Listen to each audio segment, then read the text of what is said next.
July 12, 2016, the Philippines stood up to a superpower and won.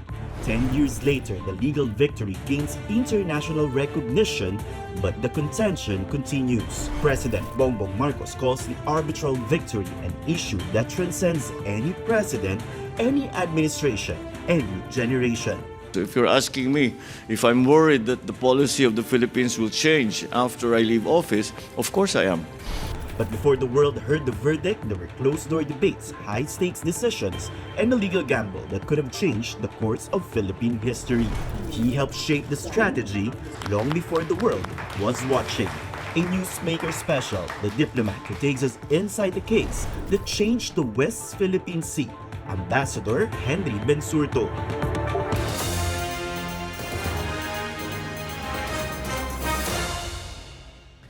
Thank you for joining Newswatch Plus. I'm Tristan Odalo. Few people know the story behind the Philippines' landmark arbitration case against China than the man who helped build it. Today's newsmaker, we have Ambassador Henry Bensurto, one of the key legal architects of the Philippines' arbitration case against China. Ambassador Henry, sir, thank you for joining us. First, good morning or good evening sa'yo, Tristan. And the second, I just want to express my gratitude to you and for those people who still maintain that interest on a very important part of our history as a nation. I have to make a disclaimer that the views I will express here are my personal views. I say this in the context of the fact that the chief architect is really the president and the secretary. Ambassador, this year marks the 10th anniversary of the Arbitral Award. Many Filipinos remember the victory, but looking back, how did the idea of taking China to The Hague first take shape? This goes back to mischief reef. At the time, I was a junior officer, and mischief reef was a hot issue. And at first, we were articulating, we were voicing out, we were actively campaigning in terms of what China was doing at the time. This was during the period of between 94, 95, 96, 97, all the way to 99. No? And then suddenly, after the visit of the Chinese president at that time, his name escapes me at the moment, then after that state visit, we kept quiet. And for a junior officer, it was kind of, I was curious. I was curious why the sudden silence. And so I went to Secretary Shasman at the time at the 11th floor. Kapal ng mukha ko, but I went there, and to the credit of Secretary Shasman at the time, he was very open, and out of nowhere, I asked him, "Sir, pardon the question, but why did we stop articulating our position on China? And why did we suddenly keep quiet? Are we surrendering?" And his answer was, "And we have to be realistic. And it's a big power or a small power. We could not even bring China to the court." That particular aspect of we could not even bring China to the court stuck to my mind like a tar. And from there on, it became, I wouldn't call it obsession, but close to that I wanted to understand the issue and wanted to solve that problem, essentially. There were no ideas. We could not come up with a good idea at the time, how to bring them to third-party adjudication internationally. And the reason for that is because China was not willing. And when you relate this into international, pardon me for being a little technical about this, under international law, because it is governed by consent of states, one cannot bring, as a general principle, another state without its consent. And so that aspect of consent basically was something that prevented us from bringing them to third-party adjudication. So with that, with that obstacle, therefore, it was very difficult, and there were no ideas at the time. And fast forward, just before Secretary Del Rosario, so Secretary Del Rosario gave me a phone call. This was there was a turnover, and told me, Henry, I am going to be the next Foreign Affairs Secretary. I was among the first that he called up, and then asked me, can you help me? Can you be with me? If you remember the zone of peace, freedom, friendship, and cooperation. So it is a double-edged. It is a double-edged policy framework for political security architecture, but it's also a legal framework. And so I did explain to Secretary Del Rosario. He was not yet the secretary on the side, and as a last resort, can we bring China to a third-party adjudication? And I indicated to him there is a good chance we can do this even without China. And the same is also true for President Aquino.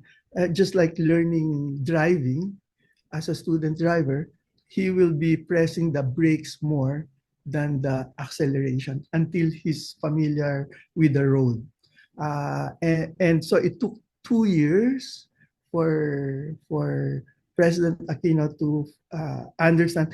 It also shows the trust, actually the sincerity of President Aquino.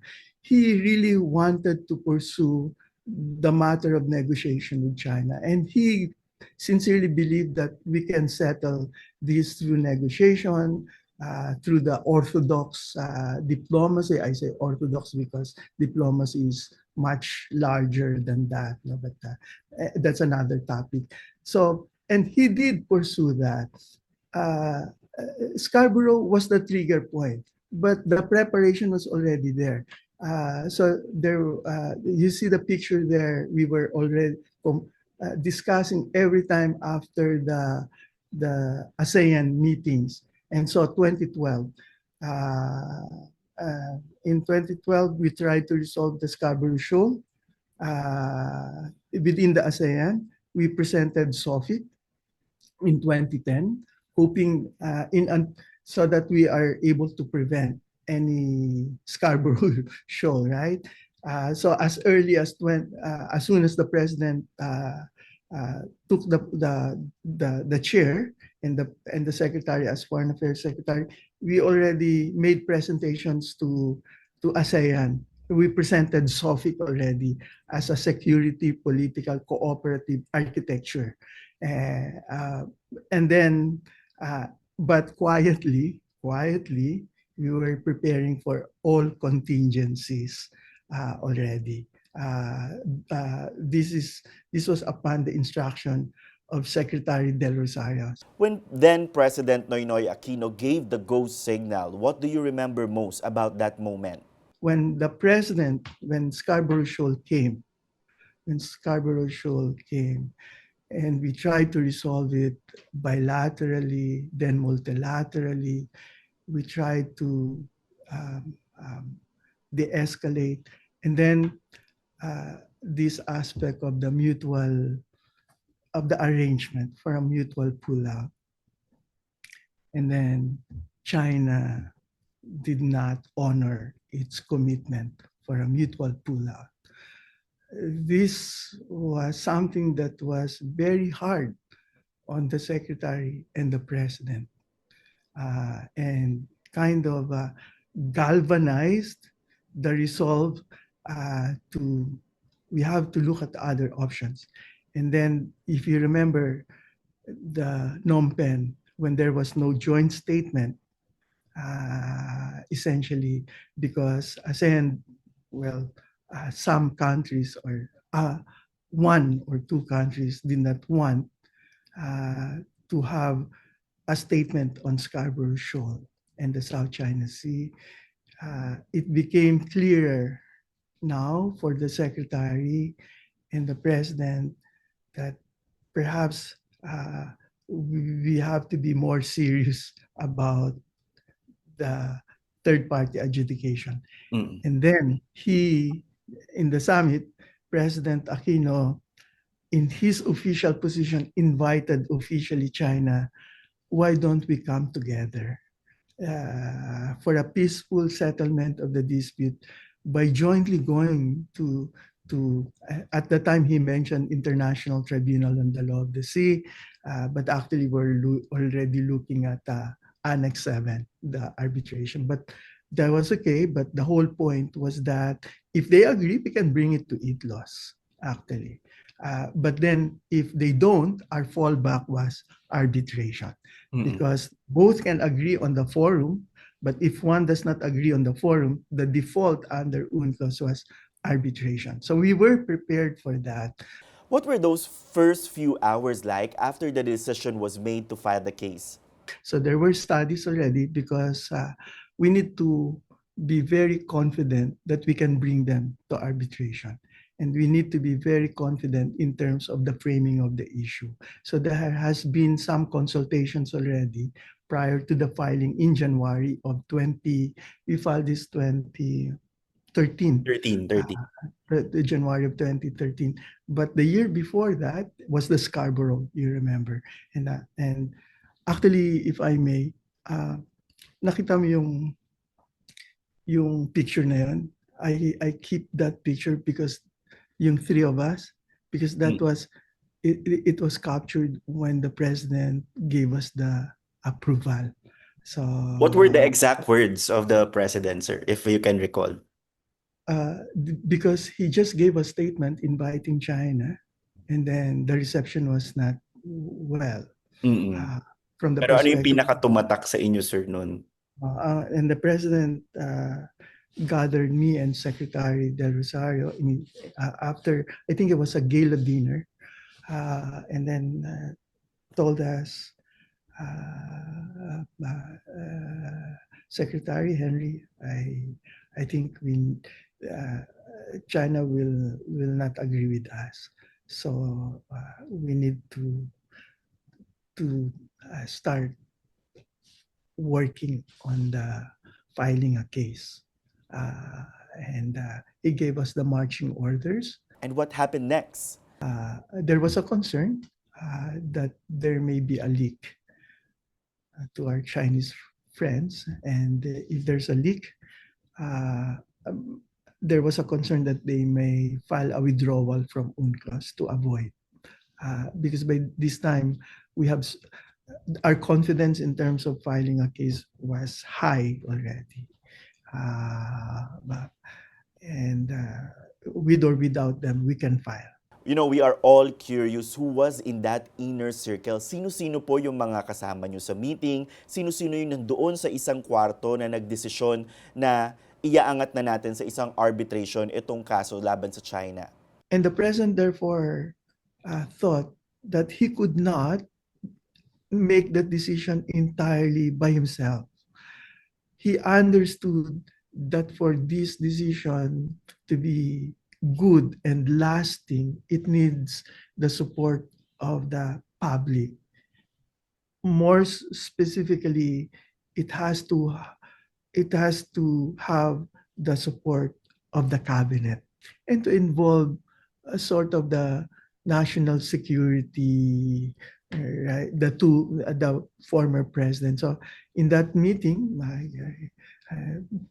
President Estrada was there and Fidel Ramos was there, and so the entire cabinet, the full cabinet, was there to make that decision. But we're already ready. If there is a yes, immediately we file.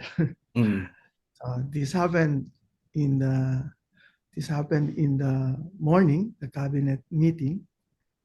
I think it's a cabinet plus because the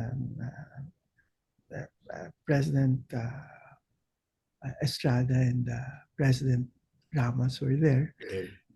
And but we already kind of planned what will happen. Now, if there's an approval to go ahead, we're ready with the notice of complaint. We're ready with our note verbal. So it's coordinated already. We just need the approval. We want to do this on the same day because another day would be a gap, and that gap could be a reason for a leakage, and the entire thing will crash. And it's important for us because we have no other tools available. Obviously, our situation in Scarborough and the entire South China Sea was in danger already. And the creeping assertion, so to speak, was very real and growing, breathing like a living organism. And we need to react fast. And we exhausted our toolbox. The only remaining tool for us was arbitration. And so the president decided on this, on that particular day. As soon as a decision was made, everybody was, the feeling I had, happy. I was a little teary-eyed because finally,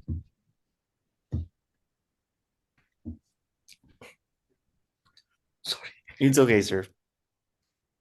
You still get emotional pag naaalala niyo yung moment na yan.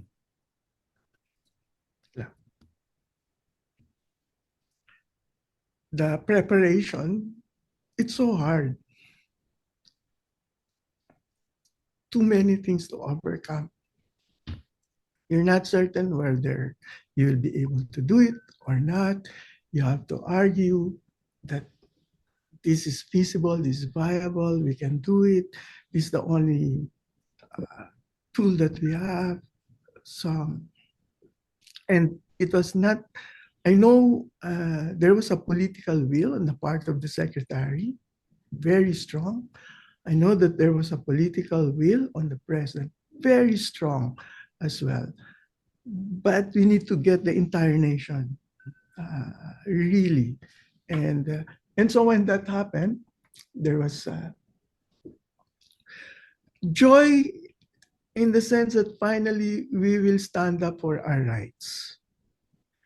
That finally we're not going to back down. That finally we will do what is right.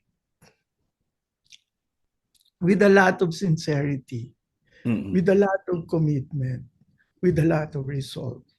And when I saw that from the president, from the cabinet, from Secretary De Rosario, you get a little emotional, but it's a mixed feeling. There's also a thought of, we don't want to do this, but here we are. We just have to do it now.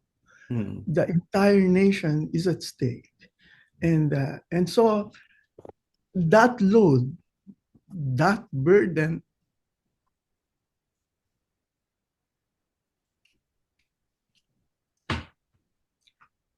was too heavy. And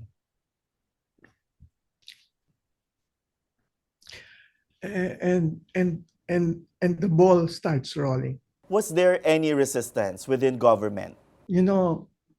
It's not just a struggle against China's creeping assertion, but more than that, it was struggle among ourselves.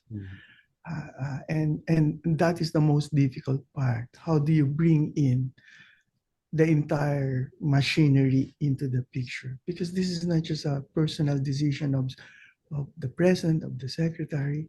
We must be able, and for the president, you must have the process. And that process was really very challenging because you have to convince each department, not just the personalities, but the institutions to come on board and understand and be on board. And so in the context of this intra-department, inter-department discussions. It was very important, especially at the cabinet level, for the Secretary of Foreign Affairs to have an ally. Mm-mm. And therefore, as an ally, we reached out to the Office of the Solicitor General. Uh, and thank God, we were on the same page. Well, you spent years preparing for this case. What was the mood like the night before the hearings began in The Hague? Okay, there were two hearings, one on the jurisdiction and the other on the merits. On the jurisdiction part, the mood on the eve was okay. I think for the entire group, there was a lot of confidence. But of course, the level of confidence will be There. different. Yeah. In fact, there was a concern, and this concern has basis, no? When we may get some, but not all. And when you look at the pattern of court decisions internationally, the pattern is more on the Solomonic approach. Solomonic meaning both of you get something.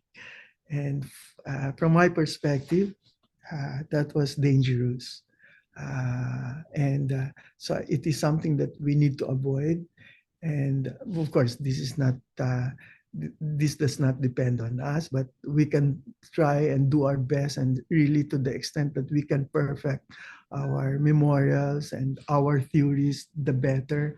And so a lot of man hours, a lot of analysis, a lot of discussion came into this to make sure that we have an airtight. Actually, ang daming difficulties dito, but going back to the mood, there was confidence. On the night before the jurisdiction, Paul and I were on the same page, all together, all throughout. We were like two twins, conjoined. And that was good, actually. It makes it easier, from the legal theories to the strategy, everything perfect. And at any point, did you worry that the international community might also dismiss the case? Thank you for those questions, because those are legitimate questions. In fact, those questions were raised by President Aquino himself. Mhm. And so there were a lot of discussions on that, including, is it enforceable or not? So that question even came into the picture way, way back.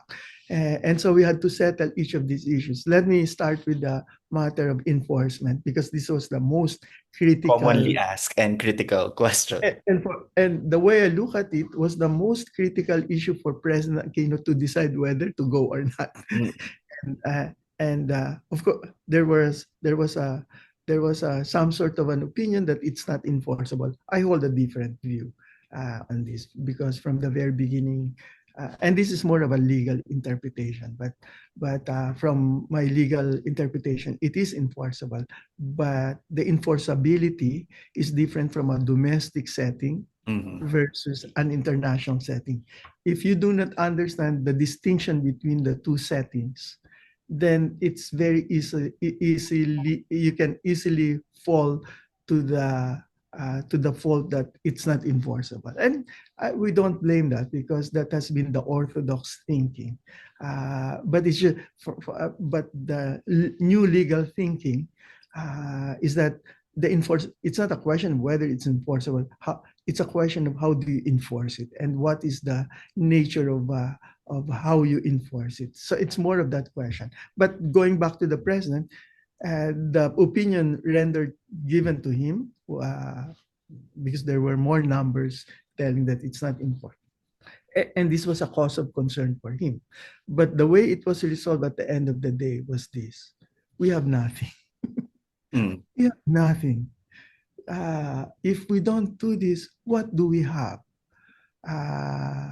And so the president decided at the time, regardless of whatever doubt on its enforceability, let's take this one step at a time.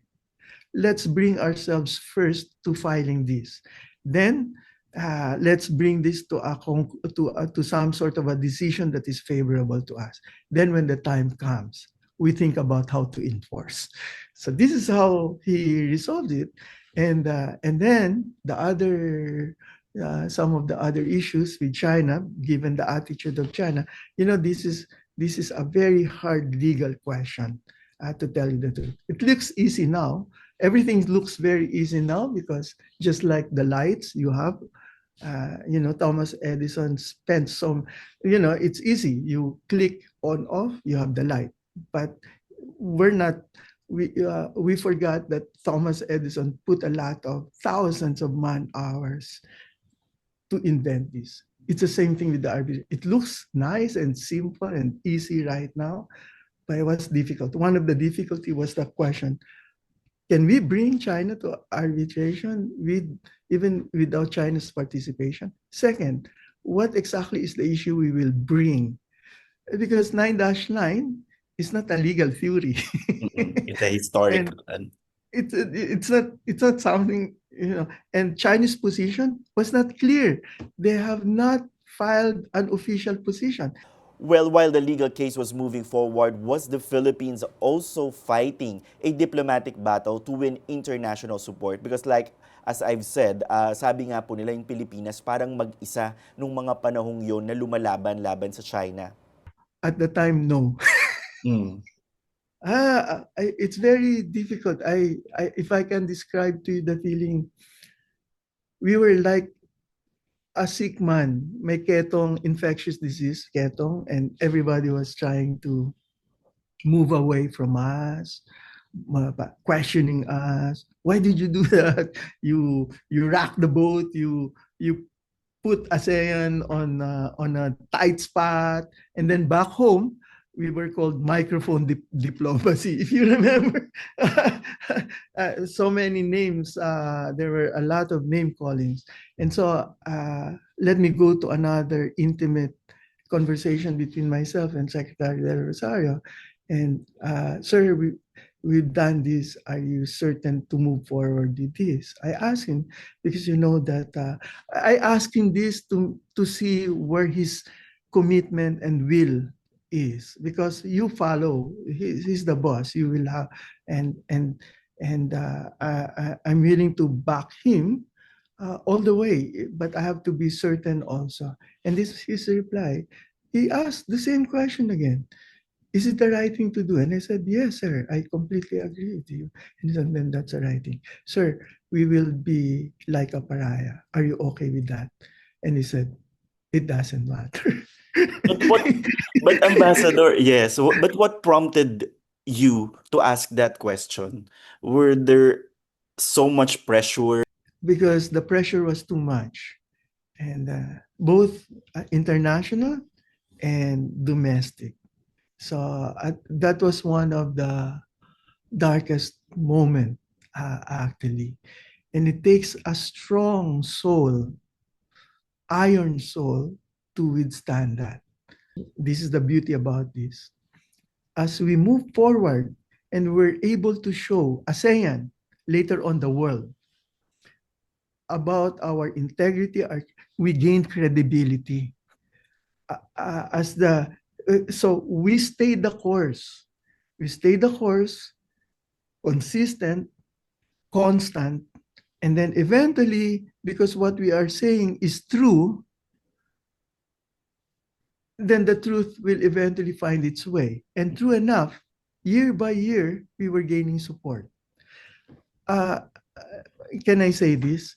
In the past, South China Sea was never part of the agenda of ASEAN. It was discussed on the side, but every time our northern part neighbor hears that it will be discussed, they were in the capital saying, you can't do this. It will have inimical consequences in our relationship.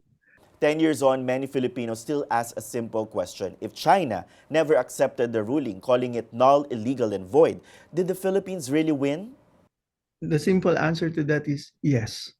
The arbitral tribunal's decision was clear. There's no ambiguity.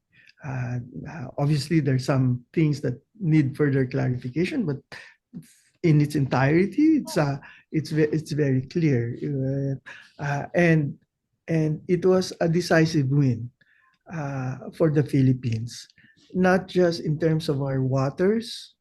By the way, just to be very clear, if we have something like 550,000 square kilometers of exclusive economic zone, about 540,000 of that was in dispute, quote unquote, before arbitration. The result of the arbitration clarified that now. We're able to take it back. We were able to recover that. And finally, what do you hope Filipinos remember about this case 10 years from now? By restoring national dignity, we actually give dignity to every individual Filipinos, wherever they are. And it not only affects this generation of Filipinos, it goes back to those previous generations of Filipinos and future generations. And only because of this dignity that we should really stand up for this. But people will never appreciate this if they don't know this. One cannot love what they do not know. And therefore, there has to be an effort to inform, to make people know what exactly have we gained. Why did we go into this? The questions that you have raised, this must be put out to the entire nation. And so that the entire nation must be able to answer it collectively also as a nation, so that they can stand up for what is theirs. Ambassador Henry Bensurto, sir, thank you for your time and for granting this interview. Sige, thank you. Thank you. And we will continue to deliver just the facts and the news we need. Until our next newsmaker, I'm Tristan Udalo.